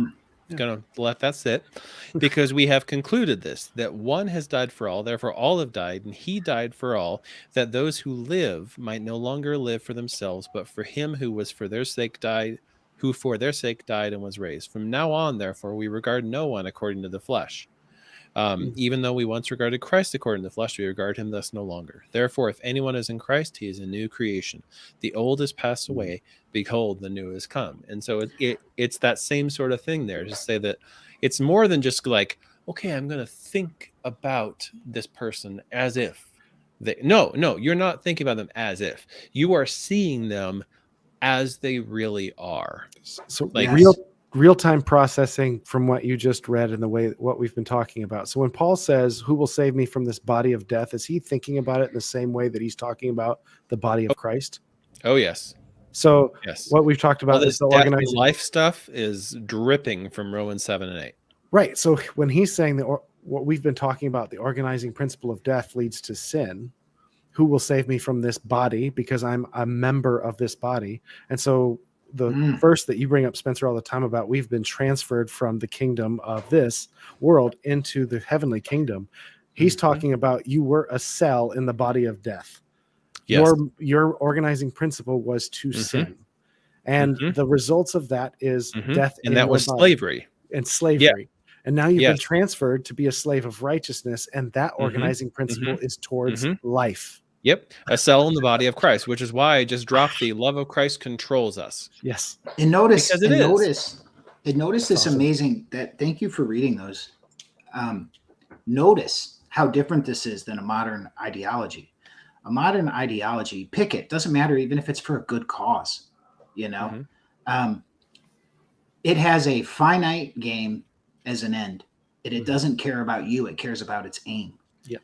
The amazing truth of what we all just listened to is that, as you said earlier so wonderfully, Troy, that actually the best version of you is found in Christ.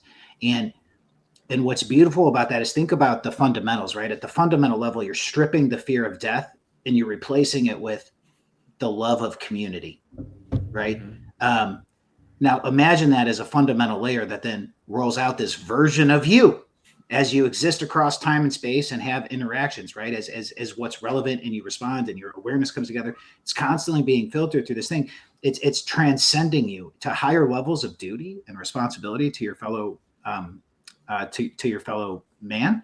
And it is at the same time also filling you with motivation and passion, and, you know, to have this aim that you're running at, right? You know, they always say that the prime joy doesn't come from achieving your goals, but seeking them, right? And in the idea that we can continually transcend ourselves. And it's like, as Paul says, right, forgetting that which is behind, I press forward to the high and upward calling of God in Christ, right? Forgetting what was behind, I press forward. And the pattern, it exists, it's real, and we can all walk it, you know. And I love that it took the infinite to become particular to show us the way, right? But what's beautiful about that is, if it's true, you would expect it to sort of make sense as we go forward and bump into reality. And oh boy, just put it to the test. In beyond your conception of it, right? In his discussions with Orthodox priests, Vervaeke has talked about that as an incarnational epistemology. Where it's like the way that we know things is both that emergence and emanation, top down, bottom up, all over. It is the seen and the unseen married together without separation, without distinction. I mean, okay, there is distinction. Without mixture. Mixture. Thank you. That's the word I'm looking for. Yes. And so what needs to happen there is for us to recover the sense of the spiritual warfare that's involved in everyday perception.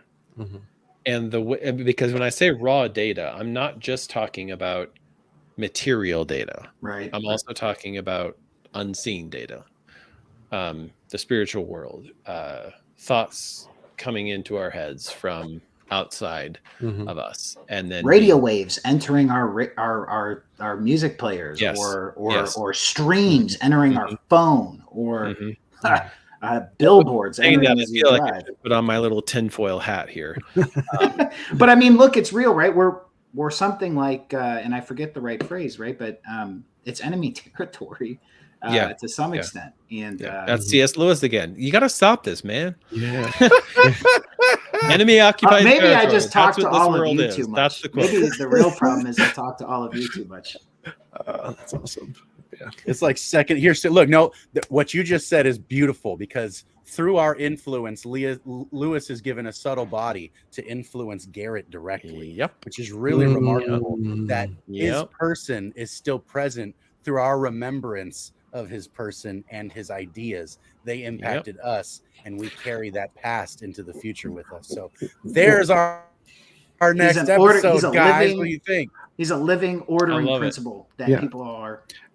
This makes a really good argument for liturgical repetitive service, right? So ritual. The ritual, participatory service. Yes, right. Where everyone's focus with your body.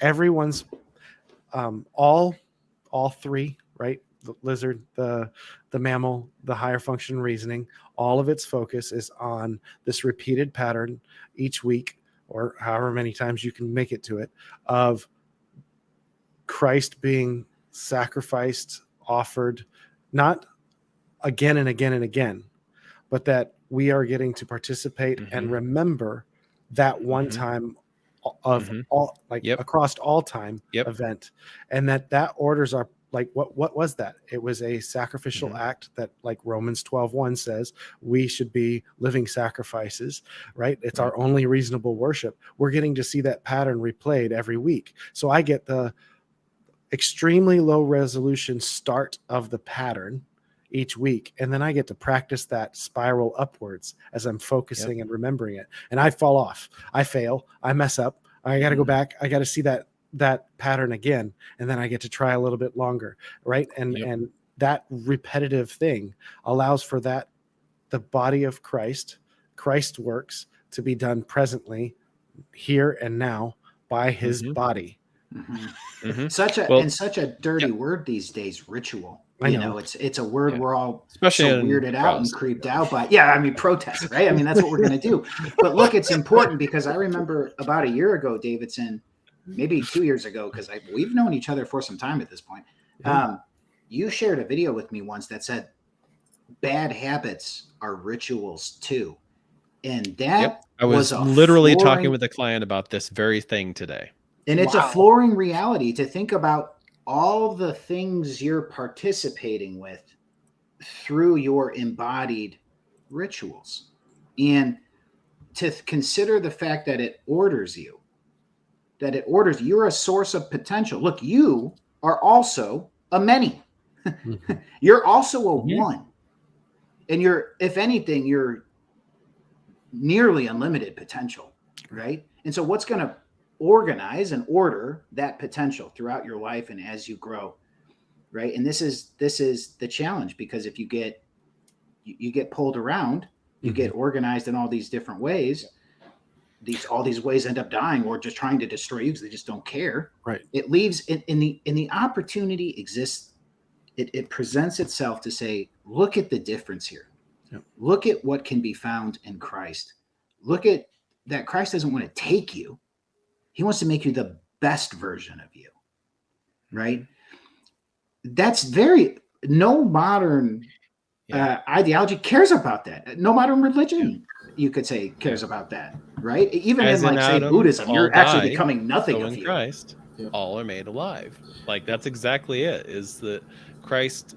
I mean, and I mean, I stopped at verse 17. I could have gone on to 21 and have the whole, ministry of reconciliation discussion, as well as like what it means for Christ to be made a sin offering, he who knew no sin to become a sin or a sin offering on our behalf, and all of that is in a specific context, and it is in that context that you were just describing right there, to say that it's all about that participation in the symbolic reality, like not symbolic, like ooh, but like reality of Christ, who took on all of Adam's humanity with all that meant, but remained himself sinless and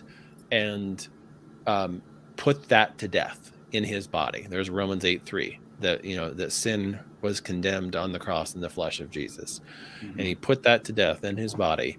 And because that happened, that made everybody else who wants to participate in the humanity of Christ to come alive. And so it's that's what affects the reconciliation, not a transactional blood sacrifice. And doesn't that give us also the opportunity, kind of something that you mentioned earlier with your chart, is talking about the aspect of spiritual warfare, right? That if we take the Bible at face value to be true, that what man was created for was that bridge between the spirit and material. We're not saying that material doesn't exist, and we're not saying that the spirit doesn't exist. But if we were intended to be that bridge, that we were supposed to rule all of God's creation, then if our organizing principle is no longer God, but something else, hey, think about like the serpent in the garden, what happens is they siphon from us. So spiritual warfare is ignoring all the poles to be organized by a different principle, a different spirit, and be organized by the Holy Spirit, the thing that we're made in the image of, the organizing principle that we're supposed to be a member of his body. It's just looking at spiritual warfare that way, is that I don't need to focus on the spirit trying to get my attention to do something evil. I need to focus on the thing I'm supposed to be organized by, and that is spiritual warfare, because they get cut off. Well, it's Peter walking out of the water, and I've used this analogy with clients as well. It's like the wind and the waves did not still because Peter kept his eyes on Jesus. He stepped out of the boat, he looked at Jesus and said, okay, I got to keep my eyes here. I got to fix my eyes on the author and perfecter of our faith, as Paul would say, and keep it locked in here and keep walking. And as long as I do that, the wind and the waves will continue all around me just as violently as before. But the second I watch them and make that my point of attention, make that my spiritual organizing principle that defines my awareness, that then defines my response, that then feeds into my perceptual filters, that then causes a reaction in me that limits my awareness of my next choice, and around and around we go. As long as I do that, that's what's then going to both forms and is going to continue to form my identity. Think of, okay, if I may, just real in quick. Christ Now, or in the world. One of the make two. sure I don't mess this up, Troy, Spencer. Okay, in the ancient Near East, okay, the water. Now, I just want to draw this picture out a little bit because it was a brilliant add-in. Okay, the water is a symbol for chaos and death, quite frankly. Mostly super simple. You sit on the beach and you look out. Yeah, that's a place where humans don't live. Okay, so it's chaos and potential. So now imagine the picture. Now, what you have is within the context of our conversation is you have the one, the ordering principle, calling forth to Peter. And Peter, by fixing his eyes on the one, his potential as a human being is transformed. And he walks on top of the chaos. Right? And the moment he takes his eyes off the one ordering principle, the chaos begins to pull him back under the waves to drown him and to kill him. Right? And in the moment he calls back out. Right? Yep. And remember, this is so key because when he calls back out, right, Christ catches him. Okay. Right. Yeah, he surrenders his spiritual autonomy to the forces of chaos and darkness. And that's the way that N.T. Wright usually talks about. Like he keeps saying how idolatry is like the prime sin, because every time we participate in sin, like it is participating in the worship of demons. And we become transformed because we become like what we worship. We become demonisis and demonized, and more and more and more over time. And or we become, we participate in theosis. Either way. But what's happening though is we're taking that God-given autonomy, that God-given power, that access to the spiritual realm, that spiritual dimension of who we are, of heaven and earth coming together. And we are surrendering it over to the forces of darkness and death and chaos, and saying to broken cisterns that can hold no water. Yes. Yeah. And that's exactly why that slavery language is so critical there, because it's like we're giving our gifts, our sacrifices of ourselves, make your bodies a living sacrifice, like you said, Troy, in Romans 12:1. We're doing that to demons and saying, here, you take it. You do with it what you will, and what they give back is the wages of death. And then what you were talking about, Joshua, of that the hope there is the second half of Romans 6:23. So the wages of sin, that slave master, is death, but the gift of God, there's a totally different slave master at work here. And Paul even says, I'm using a human analogy here when he talks about slaves, God being our slave master. But there's a different slave master who now holds our certificate of debt. Now I'm drawing off of Colossians 1 and go into Colossians 2. There's a new slave master who holds our certificate of debt, and he doesn't even pay him wages at all. That's not the way he operates. He just tears that certificate right up. That's what it says in Colossians 2:14, cancels it, nails it to the cross, and says, forgiven, and now you're my sons and heirs. It's a totally different economy of sin, where we have a slave master who pays the death on one hand, and a slave master who freely gives the gift of his own life. That's the Zoe Ionios. So it's that's the hope.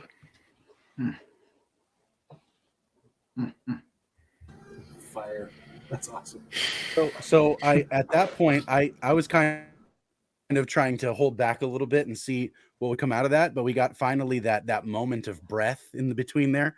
I just want to point out we just crossed the 2-hour mark. I get a right. So we just crossed the 2-hour mark. I think this is probably a good place to round off the discussion and aim toward having the next part of this discussion be centered around participation and giving body to something. Love it. I think that seems like the natural flow of what we're talking about here is in fact giving body to something, participating in something which gives body to something, and then also let's say giving our participation up to higher and higher goods until finally God is that ultimate aim that can inform all the other aims. so that we don't have all these disjointed sub-personalities like we were talking about in our last discussion, Spencer, is that we don't become a disjointed, broken apart thing. We become a unified, holistic, authentic kind of thing where our personhood can be expressed inwardly and outwardly with this kind of like there's a mirroring going on. The inside matches the outside, matches the inside. And that's when things are aligned properly in our perception, our aim, and our behavior. Our participation is aimed directly at glorifying Christ in order to, let's say, we polish up our mirror when we aim properly so that we can reflect God's glory back to creation properly. And so I think that would be a good way to guide the next conversation. Is there anything else you guys wanted to add for like a closing? Does it seem relevant to do that? Wink, wink. Yes. Relevant. Like it's relevant. Like when you buy a new car and then all of a sudden you see it everywhere. yeah. That's real. And it's part of the framing thing we were just talking about, so look, I've had a blast.